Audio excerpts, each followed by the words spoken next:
welcome to my channel.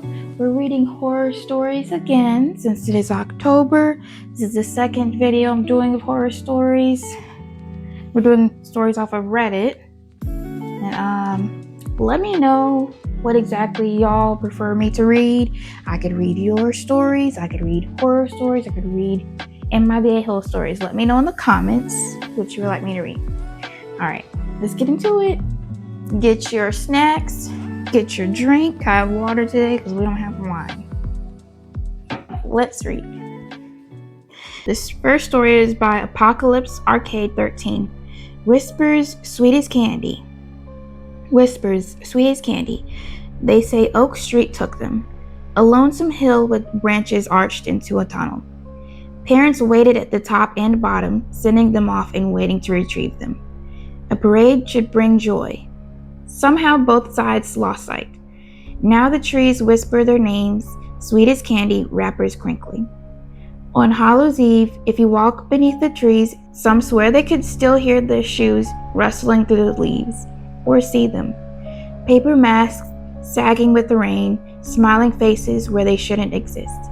The children never leave Oak Street. They only wait, calling, trick or treat.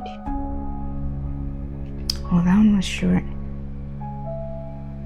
Good story. Okay, the second story. This one is by Human Criticism 1009. The night someone was at my door. To this day, I don't know what exactly happened that night, but I know it was real, and that I will never forget her.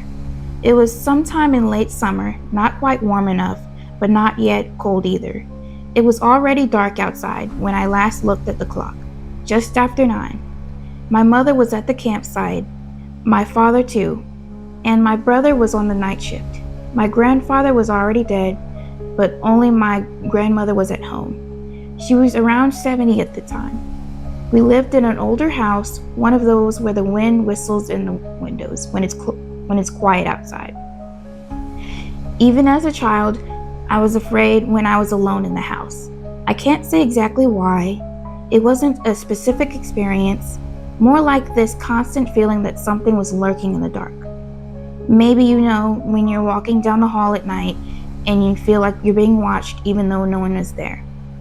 That's why at some point I got into the habit of always locking my room door as soon as I was inside. That gave me a bit of control, a little bit of security. That evening, everything was as usual. I went to the toilet for a moment, made myself a pizza, and got myself something to drink. A Coke, I think. I took everything with me so I didn't have to go out during the night. I just wanted to stay in my room, listen to music, play a little game, maybe watch a movie later. Before I went up, I was with my grandmother for a moment. Like almost every evening, she sat in the living room with her old brown armchair and watched television. I still remember how she smiled at me when I said goodnight. She asked if I would have breakfast with her tomorrow, and I said, let's see how long I stay awake. Totally normal, unspectacular evening. Then I went up to my room, closed the door, locked it, and sat on my couch. I ate my pizza, picked up the controller, and turned on my PlayStation 4. While I was gaming, I was on the phone with my best friend at the time. We actually just talked nonsense about school, about friends, nothing special.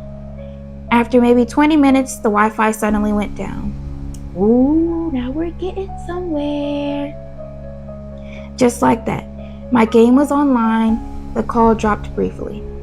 I called her back immediately and said, wait a second, our Wi-Fi's not working. It was strange because that never actually happened to us. The router was right in the next room, so I got up, unlocked the door, and went over. I unplugged the router, waited maybe 10 seconds, then plugged it back in. The lights flashed briefly, then everything went back. I almost made fun of myself a little bit for being so careful about nothing. So I went back to my room, locked the door, picked up the controller again, everything normal. Then came the moment that I will never forget. I was in the middle of a sentence when I suddenly heard this noise. The doorknob. A short metallic click. At first, I thought I had misheard, then again, and then she was pushed down with full force. Once, then immediately again, and again. Fast, violent, so strong that the metal squeaked. I really saw how the handle moved, almost all the way to the stop. I felt adrenaline rushing through my entire body. It was as if someone was trying to force the door open. I just heard my best friend say on the cell phone, "Hello? What was that?" I couldn't answer. I just stood there and stared at the door. And then suddenly silence. I don't know how long I stood there. Maybe 10 seconds, maybe a minute. It was dead quiet. No creak, no step, nothing. Just my own breath. Then I slowly unlocked it and opened the door. The hallway was empty.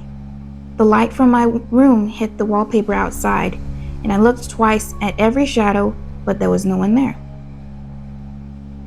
I went down to my grandma's. She was completely calm, still sitting in front of the television. I asked her if she was just upstairs. She just looked at me funny and said, "No, why?" I told her what had happened, and she just said that I must have misheard. But I know I didn't mishear. I saw it. Nothing was changed in the house. No windows open, no sign of anyone breaking in. Nothing was missing. There was no reason why the handle should have moved like that. I stayed awake late that night. Every noise in the house suddenly became twice as loud.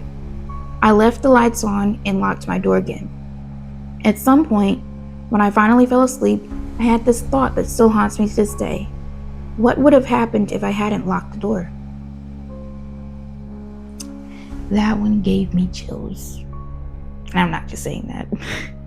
So I was reading it, I was just like, ooh. Okay, that was a good story. Let's get on to our third one. The light switch in my hallway turns on in a different room. This one is by The Old Woman's Warning. I moved into this apartment 3 months ago. It's old but cheap. Thin walls, uneven floors, the usual stuff. The first thing I noticed was that the hallway light switch didn't seem to control the hallway. It turned on the lamp in the living room instead. I thought it was bad wiring until last week, when I accidentally flipped it during the day. The lamp stayed off, but I heard a faint click from somewhere else in the apartment, like another switch flipping back. That night, I tested it again. When I turned it on, the air changed, heavier somehow, like pressure before a storm. A second later, a light came on behind my bedroom door, only I hadn't left any lights on. The glow was soft, reddish, and moving, like something breathing under fabric. When I opened the door, the room was pitch black. I turned the hallway switch off, and the glow vanished.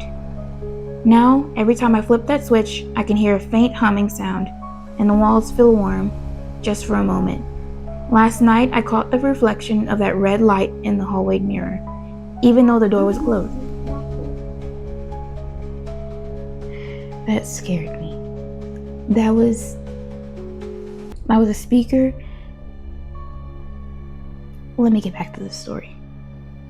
Last night, I caught the reflection of that red light in the hallway mirror, even though the door was closed. There was a shape standing in it, tall and still, facing the wrong direction. I pulled the breaker to cut power in completely. The apartment went dark, except for the line of light seeping out from under my bedroom door. And I swear from inside, I heard the same click like someone else just turned the switch back on.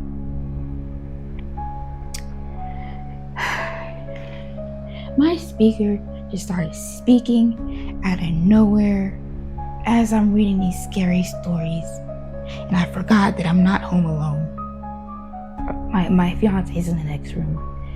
And I just hear it was this voice from behind me. It's just my speaker making unnecessary noises. Okay, I think we're gonna do one last story. This one is My Shadow Keeps Leaving Without Me by The Old Woman's Warning. Ooh, we just read one by her. I noticed it for the first time last Wednesday morning. The sun was cutting through the blinds at an angle and I was brushing my teeth when I realized something strange. My shadow wasn't lined up right. It was lagging behind. When I lifted my arm, the shadow waited half a second before moving. I blinked, waved again, even jumped a little to test it. The shadow followed, but slower, like it was thinking about it first. By that night, it seemed normal again. I forgot about it until Thursday, when I came home from work and saw a shape already standing in the hallway before I turned the light on. It was my shape. I stood perfectly still. The shadow on the wall didn't. It tilted its head, slow and deliberate, then faded out like smoke. I haven't slept well since. Every night, I wake up around 3 a.m. to the faint sound of footsteps pacing near the window. The curtains move like someone's brushing past them. Yesterday, I went to take a picture to prove it's happening.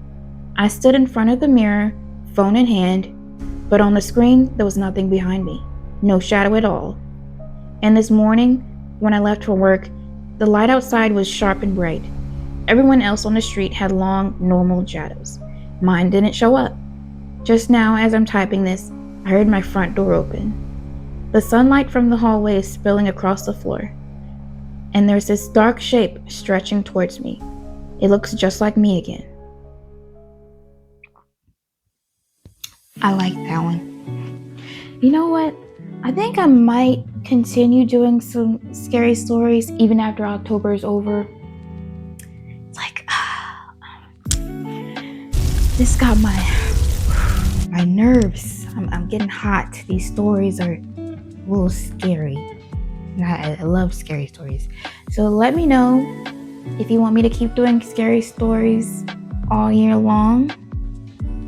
That was my last one. If you liked the video, please comment, like, so I can get my videos out there, grow my page a little. I hope you enjoyed it, and I'll see you next week.